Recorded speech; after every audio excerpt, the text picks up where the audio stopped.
Welcome to Innovations in Health. I'm John DeShula with Dr. Victor Apel. Doctor, we're going to talk about the mini dental implant. Folks, the mini dental implant is 5 times less invasive, less pain and discomfort, less healing time, less visits to the dentist, less expensive.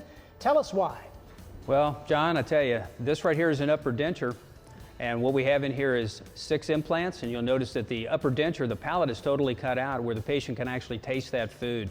Feels much better to them. So all these seafood festivals here in Florida, you're going to bite into that ear of corn and it's going to taste like it's never tasted before. Show us another example. This is a lower denture, and in this situation we've actually placed 4 implants to stabilize this lower denture, and you'll notice that it snaps in and we don't have to have that adhesive, that goo. Listen to that. No more movement, folks. Those dentures on the lower that move around, the goop is gone. The titanium post holds that denture in place, stabilizes it. What else you got? Right here, this is we call the fix on 6 because we've actually placed 6 implants in the upper, and then we fabricated this prosthetic or appliance which has housings in it which will snap in place. It's semi-permanent because we take it out about every 6 months to clean it for the patient. Yeah, and all you need maybe is a water pick to keep it clean, but you have to keep them clean. Here's another example. This is as if you have a 3rd set of teeth.